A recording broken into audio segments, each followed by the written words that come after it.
Good afternoon to our friends on the East Coast, and good morning to our friends on the West Coast. Welcome to today's webinar on simplifying your CRM with Simplicity Ops and Wealthbox. A couple quick notes as folks are making their way in.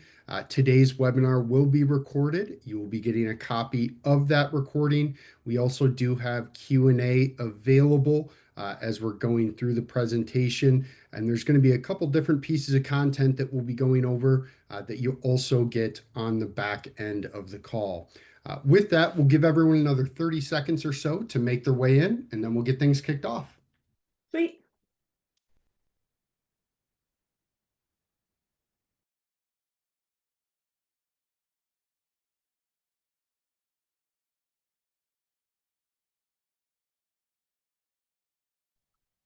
All right. Again, thank you all for joining today's webinar, Simplify Your CRM with Simplicity Ops and Wealthbox. As we're getting things kicked off, a couple of reminders. Today's webinar will be recorded and you will be getting a copy of the recording. Also, we do have Q&A available. If you have any questions during today's webinar, feel free to put those in. We will be saving time for Q&A on the back end. My name is Andrew Ladwig, Director of Business Development here at Wealthbox. I work with our custodial partners, broker-dealer partners, as well as our wealth tech vendor friends and our consultant friends. Super excited today to be joined by Kate Guillen from Simplicity Operations. Kate, before we dive into today's call, maybe a little background on yourself in Simplicity Ops. Totally. Thank you for having me. My name is Kate Guillen. I'm the founder of Simplicity Ops, and I started this business to help financial advisors grow their own businesses by leveraging technology to deliver an exceptional customer service experience at scale. Fantastic. And Kate, as we're kicking off today's call, I know we've got a few different things that we're going to be going through, but I want to start things off at a very high level, talking about simplifying your CRM. You've worked with a lot of different firms and you yourself have worked at firms as well. What does simplifying your CRM actually mean on a day-to-day basis? Yeah, it's a great question. And I mean, I was very intentional when I named my business Simplicity, because simple systems get adoption and simple systems scale. And so when you think about simplifying your CRM, we're not talking about like removing features or functionality. It's about, making it work smarter and not harder, and really creating, streamlined systems and processes to create consistency and confidence and help you operate more effectively. And so the way I think about like approaching this is creating more clarity within the system and reducing the clutter. And so what that looks like is like cleaning up duplicate fields or outdated tags, or just making sure that the contact record, at the base level is well organized so that it's easy to use, which will help the team use the system more consistently. Wealthbox is a really easy tool to use. It's very intuitive, just like right out of the box, but like you do need to put a little bit of love into it to align it with your firm's operations, your team structure,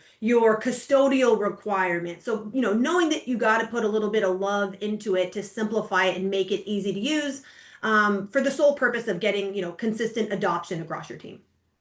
Yeah, absolutely. And one of the things that actually sticks out that the Simplicity Ops teams has put together over the last couple of years is you've got some really easy ways to actually take some of those core functionality in the CRM, how you're naming things, right? Different tags to use within the CRM. But, taking that idea down to the ground floor, where are advisors and offices really struggling right now from an organizational standpoint? Yeah, that's a really good question. And so, everybody's really hot on like workflows and automation and integration, which is all good. But none of that is quite as effective if the data within the database is disorganized. And so you were kind of hinting at this, but making sure that you have a very clear framework for how contacts are organized. What are the types? What are the custom fields? What are the tags? Documenting that on a style guide, which we've talked about a lot, which acts as like a glossary to your database. We'll give everybody an example, a copy of that in a follow-up email today. But really organizing the contents within the system before you build things like a task management system or a pipeline management system or a proactive client service experience, and then all the workflows to deliver on that experience. And so I think what people forget is like once you've done all of that and the system is like totally dialed, what we're going to talk about today is the importance of maintenance, right? Yep. Is I think people think that like it's like a one and done thing. Once, Wealthbox is totally optimized and things are humming, we're like, golden, but regulatory requirements change, team changes, you grow, you lose team members, whatever like, kind of bumps in the road that come up is it's important that those changes are reflected in your CRM. Otherwise, it snowballs out of control and it just becomes a cluttered mess of data. In the CRM oftentimes functions as the central nervous system for a firm, right? And so it's a little bit like a house. And I'm smiling as I say this because we all know that, as you're taking a look at your house over a week, you may not see much different, but over months and especially over years, not seeing that cleanup, not making sure that things are updated, that's when you really start to see it. So I guess, Kate, we've probably got a wide spectrum of folks on today's webinar.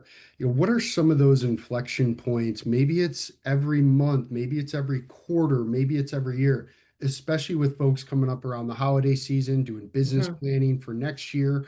What are some of those just general areas to make sure that your CRM's organized, maybe after a month, 3 months, 6 months? What are things to look for? Yeah, that's a really good question. And so the way I think about it is one, this is assuming that you've already built out a an operating system and that you're truly leveraging Wealthbox as like the hub or the brain, like you said, of your organization. But then we put into place a quarterly maintenance workflow. It's essentially a checklist. And one of the things we're going to talk about in a second is how you can do like a self-evaluation or a self-assessment of your system. But it's important that you audit those things. I say on a quarterly basis. But especially like if you're growing or if you add a new team member or you acquire another practice, those are some pretty monumental things, events within your business that warrant or deserve an audit of your operating system. And what I mean by that is like, are there duplicate contact records? Is the data well maintained? Is the team, adopting and using the system consistently? Are there past due tasks? Are workflows actually flowing? Are there any bottlenecks? And getting a gauge from the team on how effective the system is and whether or not it needs to be adjusted or adapted. Yeah, absolutely. And we talked a little bit about some of those next steps, but one of the things that the Simplicity Operations team has put together is actually a CRM self-assessment. As I'm pulling up right now, and we'll give everyone a QR code to be able to actually download this and see what this looks like. With this in mind, can you talk a little bit about the CRM Health Self-Assessment? What this looks like, what it might uncover for a lot of firms, and maybe any stories of working through this with firms previously. Yeah, no, we put this together. So this is something that we do for our clients is we do a regular audit and evaluation to make sure that Wealthbox is a source of truth. And what I mean by that is, it should be your one-stop shop for managing your client relationships, but the trust of that system starts to break down when there's inaccuracies or missing data or when people can't trust it as the source of truth. And so we've put together this assessment so that you can audit kind of where you're at and the overall, hygiene and accuracy of the data within Wealthbox. And so these are some of the things that we bake into that quarterly Wealthbox maintenance workflow. But like, where is there missing data, especially like regulatory required fields, social security, date of birth, address, contact information? Where are there gaps in the contact record? Are there duplicate contacts? That happens just having too many cooks in the kitchen. You put in somebody one way, I put them in another way. Now we've got two contact records and we're putting notes under both contact records, and you can imagine the nightmare that creates, right? Are all contacts well organized? That, types, custom fields, tags. And just making sure that somebody on your team, you'd asked earlier, like, where do you see teams kind of fall short on this? Is that you have a true owner of the CRM, somebody who is owning the wellness of these tools, and making sure the stuff stays well organized. So as it relates to like task management, I think Wealthbox is a phenomenal task management tool. But that means that like there needs to be consistency around how tasks are being entered, how workflows are being used. So making sure that that is audited on an ongoing basis, making sure new revenue opportunities are being added to Wealthbox, making sure that they're accurate and that they're being reviewed regularly, so that this is all in an effort to create a single source of truth for managing our client relationships, to help us operate more efficiently, to help us cut down on some of the unnecessary external places that people are going to currently run their business, and centralizing all of this in a single place. And in order for this to be effective, it needs to be accurate. Yeah, absolutely. On that end, we're going to get into more of a conversation about some of those inflection points and, what is really bringing firms to start thinking about some of these different ends. And on that note, from an inflection point standpoint, Kate, what are you hearing and seeing from firms that, again, it may be an assets under management level, it may be a number of relationships that they're managing, it may be adding new staff members. Yeah. What are some of those inflection points, and what are you hearing and seeing the most here? So we talk to a lot of advisors, and one of the most common things I hear from advisors is they recognize that like what got us here is not going to get us there. Yeah. And the things that I hear is like, oh, I'm only using 10% of Wealthbox, or it's like we're all kind of using Wealthbox but using it differently, or we've just never, we've never taken the time to document our SOPs to be able to utilize workflows. And that works all right. You can kind of limp along, when you're at 100 million, maybe 150 million, but as soon as you start adding more assets, more households, more team members, that really starts to break down. So I think this is an excellent list to indicate to CRM users when to reevaluate your operating system. Okay, so before you acquire a new business, you need to have standard operating procedures in place to ensure that your client experience, for your existing clients, isn't going to be watered down with the acquisition of new clients, first and foremost, right? If you're experiencing rapid growth, again, in an effort, the number one reason why clients leave financial advisors is because they don't hear from them. And that happens when you start to grow and you don't have systems and processes in place to ensure that we are being proactive in communicating with our clients, and that we have a proactive client service experience in place. That your clients deserve better than that. They, regardless of the level of growth you're experiencing, they expect a consistent experience before integrating new technology, right? I'm a big fan of leveraging some other tools that will enhance, Wealthbox users' experience. But you need to make sure that whatever tool you're selecting plays really nicely with your CRM, because ultimately that's going to be the hub of your business. And then when you do decide to leverage, a note taker or a calendaring tool or a data gathering, form filling, making sure that that tool is written into your systems and processes, so that it's used consistently. Um, I mean, obviously adding new team members, right? You're never you're never going to see your blind spots more than when you bring somebody new into the organization, So this is when having a workflow in place to clearly explain how we execute, around whatever the service request might be, or onboarding a new client. We need to have, those standard operating procedures in place to help that new team member be effective. And, as I talk about that, allowing them to poke holes in your processes to refine your workflows to make them more effective to somebody who's new, or heaven forbid, somebody leaves, needing to update your workflows, needing to update your policies and procedures because of the departure of an employee. And then I like this one, if somebody ever complained like, hey, Andrew, you told me you were going to send me 10 grand and I never got it. Or, hey, where are we at on that account transfer? Like, nothing bugs me more than being beat to the punch. And so when you receive feedback like that from a client, that's a really good indication that you need to go check your systems. that's usually not a result of a people problem, but a processes problem. And so if something slips through the cracks or you don't deliver the level of service that you had intended, that is a very good indication that you need to go evaluate, your templates or your workflows or whatever it might be to ensure that that doesn't happen again in the future. And then, I don't know, did you have a comment on that? No, I was just going to say, that brings up, and we'll get to this in a moment, staffing changes, right? Oftentimes leads to some of these conversations coming up. I think one of the biggest topics that we hear about is I'm planning to grow in the next 6 to 12 months. That may be bringing on more staff members, it may be bringing on new advisors.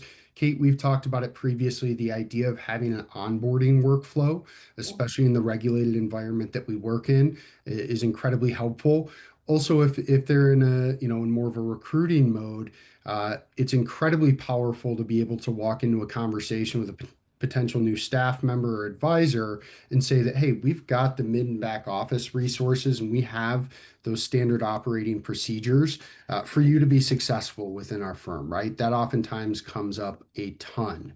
And then the final one here, it's kind of more of a question of, hey, I'd love to know a little bit more about what's going on within the firm. If there's anyone reaching Exactly. out from a leadership standpoint that says, boy, I wish I knew a little bit more about what was going on, or I know our team's busy, but what have we been able to do? Can you speak a little bit to how that works as well? Yeah, this comes up a lot. And this is why I love Wealthbox's dashboard capabilities. Leadership wants to know what's going on, what are people working on, are how measuring people's bandwidth, measuring productivity. And Wealthbox acts as a fantastic database for assessing all of those metrics to support real-time decision making. You can hear that, like, oh man, the team's underwater or the team's overloaded, or balls are being dropped. Is that a result of not having enough team members, or is it a result of our processes? And I like to make data-based decisions. And so by, having systems and processes in place within your CRM, it allows you to track those various metrics and make decisions based on data and not on emotions and how people are feeling.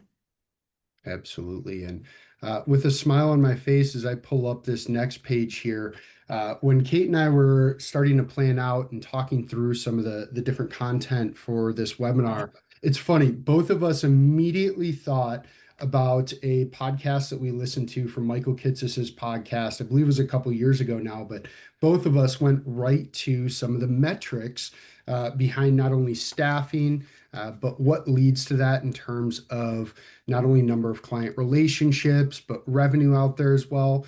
Kate, I know you lit up when we first talked about this, but can you talk a little, can you speak to some of these metrics that we're looking at here from Eliza DePardo and kind of what goes into some of those decisions in terms of staffing?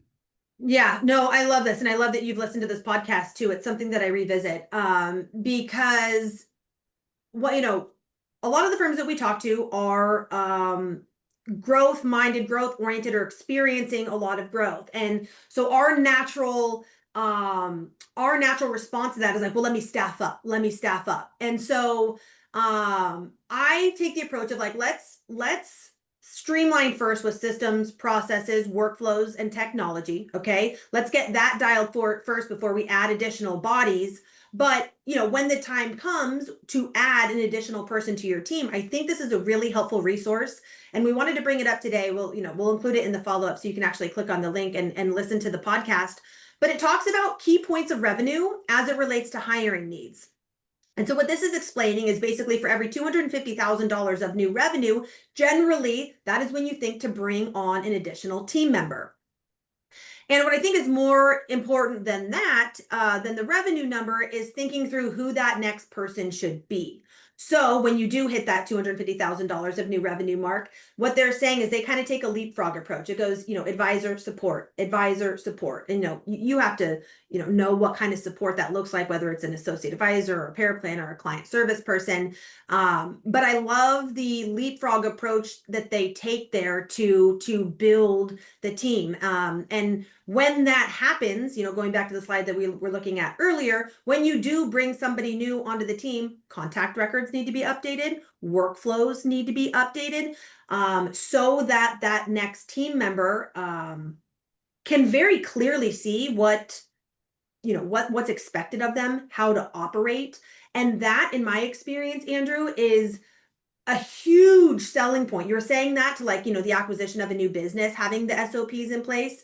But, when you are talking to a new team member and letting them know that like, hey, day one, I've got a workflow for you to follow to get you onboarded, to get you trained up. I have standard operating procedures for how we handle our client relationships. Here's what our service model looks like. Here's how often you're going to be meeting with people. These are the type of people that you're going to be meeting with. All of that is possible as long as you maintain and update your systems when, big things like adding a new team member happen. It's really interesting. And we actually had a question come in that I think we can kind of talk to right now. Having a lot of those standard operating procedures is helpful, and having that live and breathe within Wealthbox with workflows is fantastic. But also from a business ownership standpoint, having those, number one, written out. I think a lot of firms may not have those written out before Yeah. they even become a workflow living and breathing within your CRM. The second thing that I think is incredibly important there is we've kind of skipped ahead to once someone comes on board.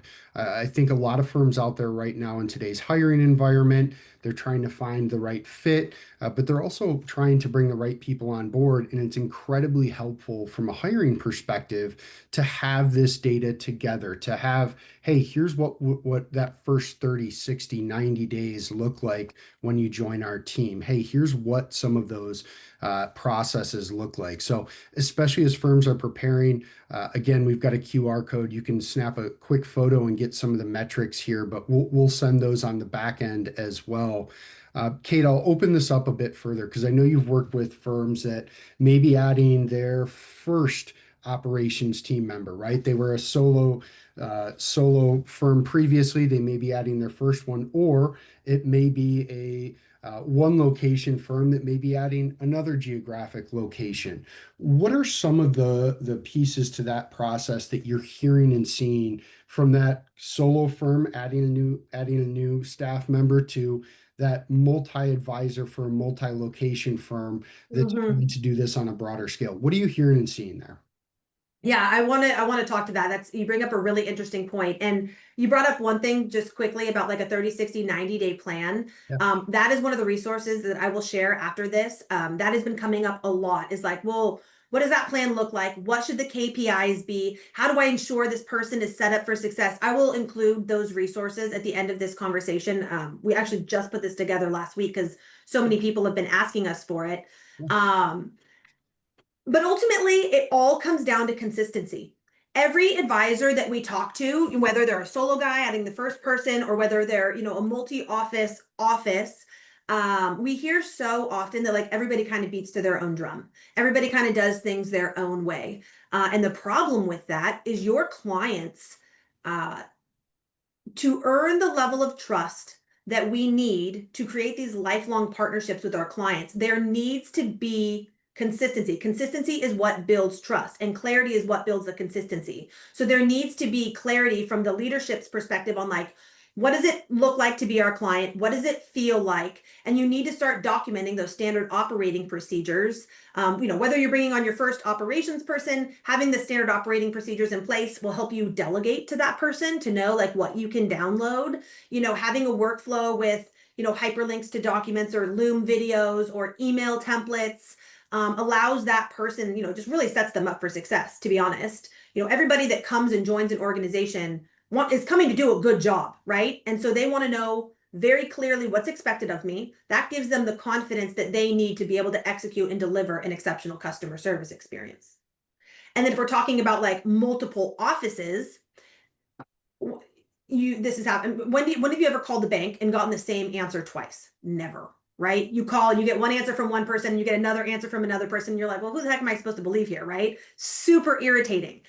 That's what we need to mitigate with having multiple advisory teams, multiple offices, is it needs to be a consistent communication style, a consistent experience, regardless of who they work with on your team. And the only way that you can do that is having task templates, email templates, workflow templates, automation, calendaring system. It needs to be the same every single time you go. That is why Starbucks has been so popular and so successful, is because you know what you're going to get every single time, and that builds trust.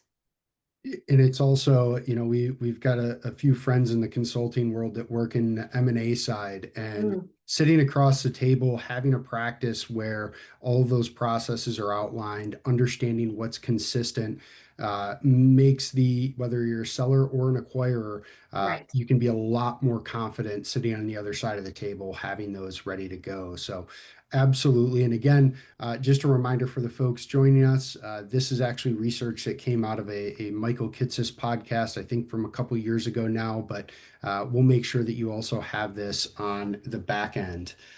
With that, we'll move to the Q&A portion. And as we're getting that kicked off, just a reminder to those joining us, we do have question and answer available. Feel free to put in any questions that you have that Kate and her team may have run across. I actually want to kick things off, Kate, with an open-ended question. I think everyone out there is always curious about what type of firms are you working with? What are the first questions that lead them to Simplicity Ops? What are those first conversations sound like? And more importantly, what's leading people to reach out to your team right now? Yeah, good question. Well, we help advisors, solos that, manage less than $100 million to multi-billion dollar organizations. We can help anybody that believes that your number one responsibility is to your clients. And the best way to pour into your clients and scale your business is by leveraging technology. And some of the advisors that we talk to have tried taking a stab at, getting Wealthbox optimized and integrating some of the other tools and building out calendaring systems and note taking and data gathering and form filling. And it's just not the highest and best use of their time. It bogs them down. It's not their favorite thing to do. And honestly, their time should be spent pouring into clients and prospects. Right. So we get advisors that come to us just looking to get some help better leveraging their technology. We have brand new advisors that just broke away from a broker dealer that are experiencing independence for the first time and are all super fired up and excited about being able to use tools like Wealthbox and just want to know best practice on how to get the most out of the tool. We get other teams that, have been using the CRM for months and just, it's been on their list of things to do to build out their contact hierarchy or their task management system, and they just can't find the time to do it. So they need a little kick in the pants to start, really honing in and leveraging their technology better. So it really depends. I would say it's anybody who deeply believes that the client experience is the way that they're going to grow their business. And the only way that you're going to do that at scale is by leveraging technology so that you can help more families and you can be spending, time on what is the highest and best use of your time. Yep. We had a great question come in, very professionally put, but really asking, we've got advisors that within the office kind of walk to the beat of their own drum, right? So everybody does things a little bit differently. And I think this is a question that comes up often, which is how do I help increase adoption within my firm? And the first thing that comes to my mind, Kate, when I hear this question is, social proof. Who is Yeah. doing really well? Who's building more relationships? Who's bringing on new relationships? Who's really strengthened those multi-general relationships? So that social proof of who's using things really well today could be helpful, but I'll open it up to you. That adoption quandary, how do you help a firm get more adoption when every advisor, staff member kind of walks to the beat of their own drum?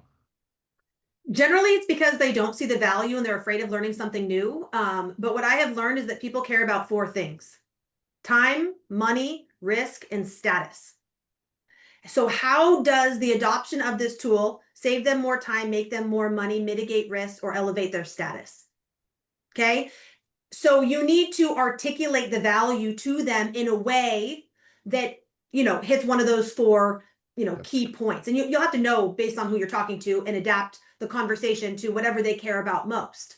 And then once they're like, okay, I see it. This is going to save us money, make us more money, help us grow the organization. It's going to mitigate our risk, dropping balls, looking bad in front of a client, whatever that might be. Then you involve them in the process. So it's like, all right, we need to dial in our new client onboarding process. I know kind of have the intro call meeting, then we go through the discovery process, and like including them in part of like the decision making and the designing of the processes so they feel some ownership helps get adoption. And then just keep it really, really, really simple. You know, keep it, ease of use is what is going to drive consistent adoption. Provide education, provide training, be there to support them if they have questions, is really important. Fantastic. And then as we are buttoning things up, I know there were a couple other questions in here. If you'd like to get in touch and perhaps you haven't seen Wealthbox previously or would love to dive in a bit further, feel free to reach out to our team at sales@wealthbox.com or snap a quick photo and schedule some one-on-one time with us. One of the other questions that came up, Kate, as I'm passing things back over to you, is we talked a lot about Wealthbox today as a CRM, but I know from working with the Simplicity team, you also work with some of the other pieces of technology out there. Sure. Can you speak to what else the Simplicity team may be able to help with, speak to, or consult on?